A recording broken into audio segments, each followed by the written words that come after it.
Hello there, Husker fans. Welcome back to another episode of Generation Red, the kettle corn of Husker fan podcast, where we do our best to be sweet, but at times we get salty. I am your host, Ken. I am your other host, Scott. And for the first time ever for our show, we are actually live streaming to YouTube, Facebook, and Twitter. So make sure you follow us at all those locations there if you prefer your podcasts in video form. But we also appreciate you listening to the show. We are joined by some guests in the studio.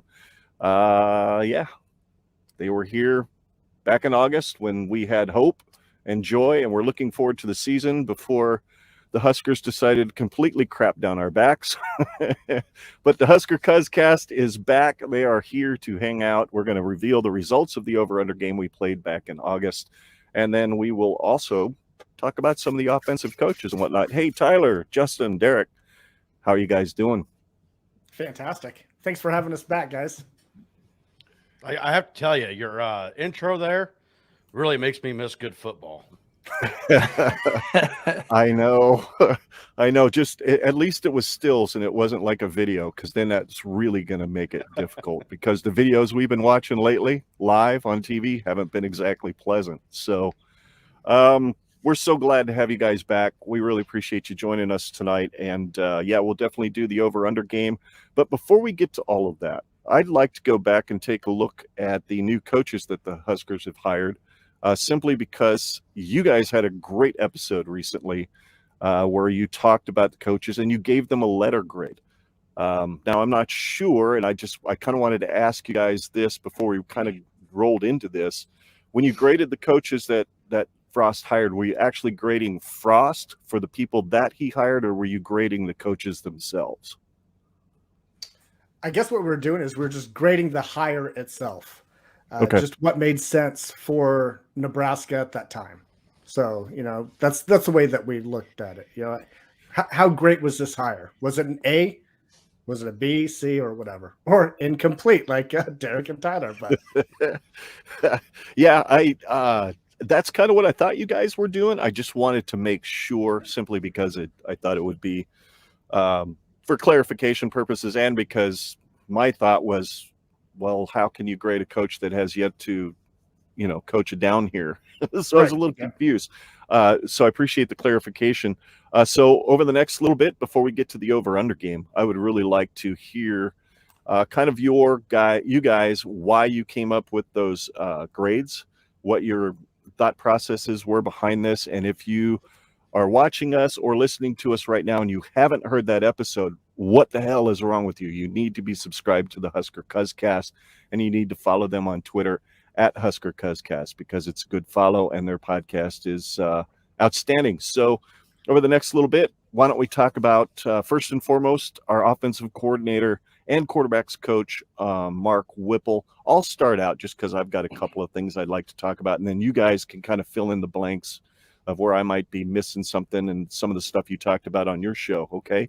For me, I gave him an A as a quarterback coach, simply because you saw what he did the last 3 years with Kenny Pickett, from basically a middle-of-the-pack quarterback in the country to a Heisman finalist within 3 years.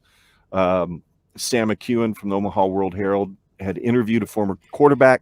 He had talked about it on the Pick Six podcast, and he said, and this former quarterback said, he's really hard on his quarterbacks, which I don't know, seems to be a departure from Verduzco. Instead of cooking them spaghetti, he's actually getting them to freaking play. And then he said, this quarterback also said he was always prepared for whatever any defense was going to do against him, and it was never surprised, which contrasts that with the Illinois game from August, when even our coach was surprised by the defensive front that came up. I think this was an A when it comes to the quarterback coach side. We'll start with you, Derrick. What do you think? Absolutely. I agree with you. Look, he took mid-star Kenny Pickett, 0.85 according to 24/7 composite, and turned him into a Heisman finalist. The other Heisman finalists were all high 4-stars and 5-star guys. So it just shows you that takes a lot to do, to take somebody so unknown and turn him into one of the most known. Not only is he a finalist for the Heisman, they're talking about this guy might be the number one quarterback drafted this year. Like, that's a big deal. Yeah, I completely agree. At least he'd be the first quarterback off the board, right? Which I don't know if that's top 10, but certainly you would think he'd be in the first round somewhere. So how about you, Justin? Where do you land on Mark Whipple as the quarterback coach? Oh, this was an easy A. I think what he's demonstrated throughout his long career. I mean, he's got so much experience, NFL and college. He's had some great success in college at the FCS level. Won a couple, won the national championship there. I mean, he's just gone through and he's like developed quarterbacks, and like what Derrick was saying, with Kenny Pickett. That was a mid 3-star guy, which isn't, not to knock any 3 stars guys, but when you get them to play at a level like what he did this year, I mean, his highlight reel was amazing this year. He was so fun to watch. And, Right. I didn't watch a lot of Pitt this year because it's ACC football and, I don't like it. But once we got Mark Whipple, they started showing, like on the ACC network, they would show a lot of the Pitt games. And so I would go through and watch a lot of those games. And that dude, he was so exciting. That whole team was exciting. That offense, it was pretty fun to watch. I mean, they had some playmakers all over the field. I mean, so wide receivers, I mean, they made Kenny Pickett's job a little bit easier, but it was pretty good. Go ahead, Derrick. Just one more thing to add to that. This wasn't even a quarterback that was recruited by him. He wasn't recruited to run this offense. He was recruited to run the Sean Watson offense. So this wasn't even his quarterback, and he still turned him into this beast. Yeah. Absolutely. How about you, Scott? Where do you land as far as a letter grade for Mark Whipple as a quarterback coach? I'd say I'm kind of just right aligned with everybody else. I think it's an A at probably at best, and I'd say a B plus at worst. I mean, Whipple spent the past 3 years at Pitt. In 2019, Pitt was the number 112th team in the nation in scoring. And in 2020, they climbed to 58th and then rose to number 3 nationally at 43 points per game. In total offense, Pitt went from 87 to number 5. And this year they scored an average of 502 yards per game. I mean, when you're looking at Pickett, dude, I mean, he literally had to change. He literally forced a change in NCAA rule because he faked a slide. And the NCAA were really quick. Within a week, they changed that rule that you can't fake a slide anymore. I mean, just an absolute 200 IQ play by Pickett. 5 days they changed the freaking rule, but by God, running backs and anybody else carrying the football can lead with their head, and they're not going to change that crap. But I would have pulled my hamstring if I would have tried that. Yeah, certainly. And previous, I was going to say that our previous assistant coach, Javon DeWitt, told the Lincoln Journal-Star that Whipple is the best at scheming up plays for his best weapons. And the new Nebraska offensive coordinator has a knack for putting his players in the best position to succeed. And that's pretty high praise coming from a staff that we don't have anymore. But I'm sure that DeWitt still has a soft spot for Nebraska in general. But I think it's a great hire. I think out of all of the hires, I mean, along with Mickey Joseph, and we can get into that, I think that those two were just absolutely slam dunk hires. I would say that he comes in second place, though, when it comes to the 3 hires that we have right now. Yeah, I'm with you. On that. How about you, Tyler? Well, I mean, I think you guys hit it. I mean, when you look at him as a quarterback's coach, I mean, you go back to where he started his career. I mean, he started at playing quarterback at an Ivy League school at Brown. So the guy is intelligent. He's played the position. He's been coaching quarterback since 1984. That's longer than I've been alive. So he knows a lot about football. You guys hit it out of the park talking about what he did with Kenny Pickett this season. But I mean, if you look at what his career trajectory at the NFL level, I mean, he was a coach of Big Ben when he started his career with the Steelers. He was the quarterback's coach when they won the Super Bowl. So he developed a future Hall of Famer early on in his career. So the guy has done it at every level. I mean, he's experienced, and you could say Verduzco was experience to a degree, and this isn't the time to really bash on him. But I mean, this guy just is on a different planet. I mean, than what we had at quarterback. So there is a lot of reason to be optimistic. I think I had it as an A minus. But yeah, I mean, he is a really great quarterback coach. I completely agree. I think we should look forward to, well, shoot. I mean, do we have a quarterback on this roster that can run his system? Does anybody think we do? It's hard to say. I mean, we've seen a little bit of Logan Smothers. We don't know what the other guys there behind him. Harburg, maybe, but until we see these guys, it's hard to tell. Yeah, I hear you. I could see everything that Logan Smothers is talking about is he wants to be here, right? So I could see him being a guy that would certainly work really well with some Wildcat stuff with marrying up once we marry up Whipple's offense with Frost's, which moves us on to the next spot, which is the OC grade. I am not quite as optimistic about him as an OC because I'm just not sure how well his system is going to marry up with Frost's, and I'm quite frankly not sure how willing Frost is going to be to turn over the playbook to him once they figure out what works best between the two systems. So according to Lincoln Journal Star's Life in the Red podcast, Whipple does have a reputation of tailoring his scheme to fit his current players' skill set. So that bodes well for guys like possibly even Heinrich, Harburg, and Logan to find their way on the field, whether it's at quarterback or not for Logan. But definitely, I think Harburg fits the mold. He's 6'5". He's got a cannon for a right arm, and he can run a little, which Whipple does like to run his guys a little bit just to keep the defense honest. And I think, and I hope, that he and Frost will find a good combination of their two playbooks. But the really big question is terminology. How hard is the learning curve going to be for the players with the terminology? Because apparently the terminology with Frost's offense, as big as that playbook was, it was usually a 2 or 3 word play call. And then they look to the sideline for signals and whatnot. So I'll just be curious to see, will Frost really kind of step the hell out of the way once the game is actually kicked off or not?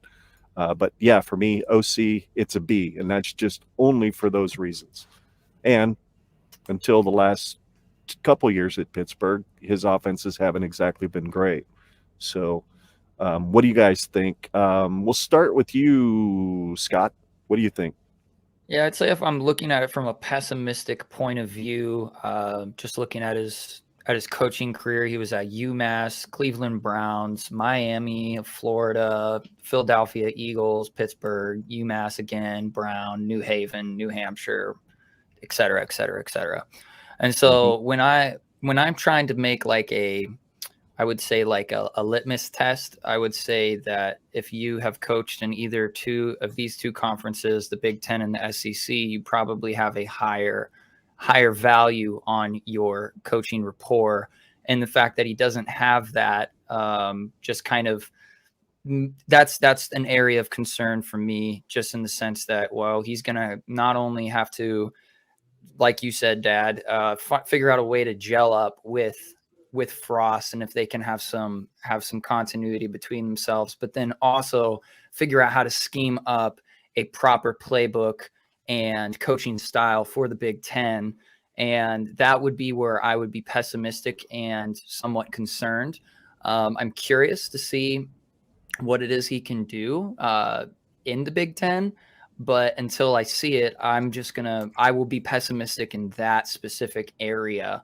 That can his schemes and his play calling actually translate into the Big Ten? That's where I'm going to remain pessimistic. I don't know if that answers your question, but I would say if that's why I said at worst a B, like a B plus or a B minus or a B or something would be for that. Alrighty. How about you, Derrick? I'm in that range. I'm saying B plus. I know the concerns, and I know there's going to be a lot of Husker fans that are going to be really concerned about the pass heavy offense. And it is concerning because we've tried this before. We've tried it with Callahan, we tried it with Riley, and it just didn't work. And so I don't know that all of a sudden he's going to come in and this is going to work great. So I understand that there's going to be that concern, but I also don't know that I believe Frost is going to let him come in and run this straight pass offense. So we'll see what happens. Alrighty. And you, Tyler, what do you think? Well, I agree that it's going to be a pass happy offense. This last year at Pitt, he threw the ball 40 times a game. I don't know if that's going to, translate to him throwing 40 times a game here at Nebraska. I tend to think it won't. It would be shocking to believe that we won't be a pass first team. Whatever that split ends up being, it would just be shocking to think that he's going to come in and translate. And guys, the reality is I think Frost wanted this. I think there's been signs that Frost has wanted to go to more of a vertical passing attack for a while. And there's a lot of theories why that could be. When you watch what Frost has not been able to do at Nebraska, he has not been able to establish a running game. Where he's seen success, though, is when he's been able to throw the ball. We saw it this year. We saw it in 2018. So when he's been able to open it up, he's been able to see success. You look at schools like Ohio State, Purdue, Maryland, they've all had pretty good success throwing the ball in the Big Ten. Mm-hmm. I understand that the defenses are different in the Big Ten than the ACC. But I hear people say that, well, the weather's why you can't throw in the Big Ten. I just want to point out, if anyone looks at a map, where Pittsburgh actually is in the map, it's Big Ten territory. It's in Pennsylvania. We have a team there. If you could throw it 40 times a game in Pittsburgh, you could throw it 40 times a game in Nebraska. The weather's not the reason why that won't work. Optimistically, one thing you should like is he does play a fullback. We might see a fullback come back in Lincoln. No, I know. No. You will see a running back be our leading rusher with a Whipple. Those are two things that are pretty optimistic. So, but yeah, I mean, I'm in line with you guys. I do have concerns as him as a play caller. I think a lot of people are naysayers on what he did at Pittsburgh offensively. He was one-year wonder, but he saw progression every single year. He's done it for a while. Again, I feel good about it. It just, there's a little bit of a time at will we be able to be a pass happy team this year? That's really where the concern of OC is. Well, let me ask you a question, Tyler. Is his offense really pass heavy if it's 55% pass versus 45% run like it was at Pittsburgh this year? They ran over 1,000 plays and 45% of them were running. Just because it only generated 152 yards a game doesn't mean that the offense was completely pass heavy. I think they ran it just enough to open stuff up for Pickett, especially behind the linebacker level, at least from some of the highlights I saw. Well, I might let Justin, I think this is your stat you brought up on our podcast about kind of some of the game breakdowns when you look at that 55%. So if it isn't you and I just set you up for failure here, I apologize, Justin. But I will chime in and say the thing is okay, you could say that the split's 55%, but that's really pass happy. I mean, that would be third in the Big Ten in most pass attempts at 55%.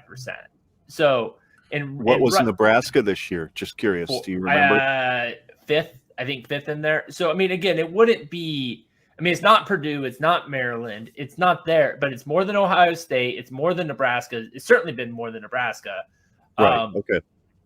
And so, I mean, we ran the ball more now. Granted, sacks count as run attempts, so who knows how that all breaks. But, I mean, I definitely do think that. And then, again, Justin, I think that you had the stat about some of these individual game breakdowns. I don't have it in front of me, but, I mean – looking at it, it seemed like they ran the ball more in their blowout losses, or the blowout wins. They would run the ball more. Right. But, I mean, they had against Miami, they threw the ball like 56 times. I think that's what the number. Again, I don't have these numbers in front of me, but there's a lot of games that they would throw over 40 times a game. But what Tyler was talking about is like Frost wanting to go to a pass first offense. I agree with him. If you look at all the names that came out of the offensive coordinator search, you had Graham Harrell at USC. You had the guy Yeah. from Virginia. I forget his name. And the guy at Arizona or Arizona State, whatever his name is. All of those guys had one thing in common, and they threw the ball a hell of a lot. And so I do agree that this is what Frost wants to go. Now, I don't think it's really popular in Nebraska. I don't think Nebraska fans want to see a pass-happy offense. Right. And this is far from air raid. So it's not the same thing. But, there's a lot of people that want to see the running back a hell of a lot more than what we've seen in the Scott Frost offense so far. I think people are tired of quarterback running the ball all the time. Right. Logan Smothers in his first start runs at 24 times.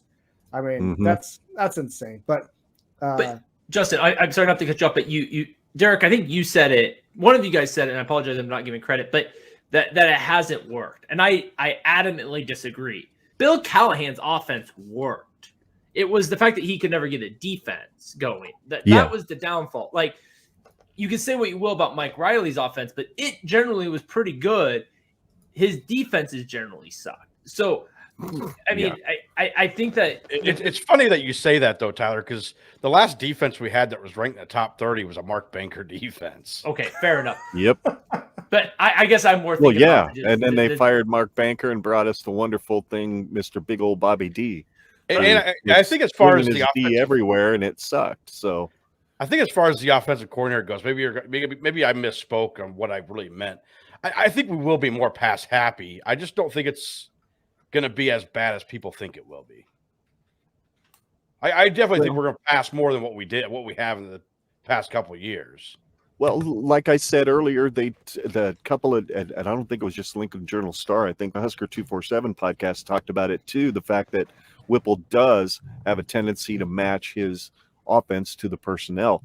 And let's also talk about the fact that Mickey Joseph and Ron Brown and Scott Frost were out recruiting the number 2 running back in the country. I don't think you're out there recruiting that guy if you're thinking you're going to only run him 40% of the time. Yeah, I call bullshit. You think Gabe Irvin is going to stick around if we're going to have a 55 to 45 pass to run ratio? I don't think so. I think we'll probably see more like a 50-50 or maybe just slightly more passing. Ken, not to cut you off, but I call bullshit on that. Like, I want to see what their season they're talking about him adapting, because I went and read articles before he went to Pittsburgh. He was a pass happy guy. I went and read articles when he went to Miami. He was a pass happy guy. He's been a pass happy guy his whole career. So yeah, maybe maybe he utilizes a tight end more. Maybe there's things like that. But at the core value, if you're saying that he's going to come in and be a 60% run guy, there is zero evidence in his coaching background. Oh, I don't think he's going to be 60%. Well, I don't think I could see in the Big Ten that he'd be willing to at least flip it 55 run, 45 pass. Yeah, I don't know if I buy that. And again, but the thing especially in November. In November. But Nebraska, like, the thing is you want to be pessimistic about that. But like, there's a lot of teams that it's working for. And again, I know it's easy to say, well, we're not Ohio State. Ohio State has ran or thrown the ball more than passed for pretty much this whole run. It can work. I just think it's easy to say, well, it's not going to work here. Okay, Scott, go ahead. I'm sorry. I was going to say that the season prior to Whipple going to Pitt, which would have been 2018, Pitt had two back-to-back. I want to say back-to-back. They just had 2,000-yard rushers in Quadri Allison and Darian Hall. They both had over 1,000 yards rushing that season. And then when you look to 2019, after Whipple gets hired, they have essentially they have one running back that had 500 yards, and then it was 300, 200 and a half, and so on and so forth. So I think that it's pretty accurate to say that we're going to probably definitely be pass heavy. I think at best, or at worst, I don't even know if it's considered at worst. I would say if we're looking at a best case scenario run wise, it would be like 45% running offense. But I think that a 60-40 is probably going to be more likely just because of how quickly they went away from the run game as soon as Mark Whipple got hired at Pitt. I think we'll probably see the same thing. It doesn't mean that we're not going to utilize our running backs. I'm sure we will. There's going to be some scheming around them, especially if we are passing so much. There's going to be, there's going to be some holes opened up if our offensive line coach can actually make that happen. But I don't foresee seeing 1,000-yard rusher like at all. Maybe obviously over 1,000 yards rushing between all of the running backs is very possible, but I don't think we see one of those bell cow running backs. I think we're more likely to just see pass heavy offense. That's what I'm thinking we're going to see. It's been a while since we've had 1,000-yard running back, hasn't it? Yeah. Divino Zigbo. I don't think he quite hit 1,000, did he? Wasn't it like Wasn't he 900? 986 or something like that? How do you hit 1,000? Let me look this up. Well, while you're looking that up, I want to bring up Justin. You mentioned that people are tired of seeing the quarterback run. Well, it's not like Mr. Whipple here don't run the quarterback. Kenny Pickett ran the ball 97 times this year. He also ran 81 times last year and 95 times the year before that. So the quarterback run's not going to necessarily just go away because he's coming here. Yeah, but it's probably not going to be. He's not going to be the leading rusher, though. More. No, likely. I get it. I don't think a lot of those weren't called quarterback runs, though. I mean, it was just he took off scrambling. I mean, he just took off. He could read the defense, and he took that opportunity to run the ball. I mean, those weren't called running back runs. So, yeah, I think that's the difference. Yes, I agree. So, like, he's not looking for a statue, but, like, the infamous the fake slide, that was a scramble. That was a busted play that he took off on. But again, I don't think we're going to see – Derrick, do you think we're going to see 24 if Whipple's calling the plays? Are we going to see a 24 carry game out of the quarterback next year? Oh, absolutely not. Well, I don't know. If Logan Smothers is the quarterback, maybe 5 to 10, maybe. Yeah, Logan Smothers in a Whipple offense. That would be interesting.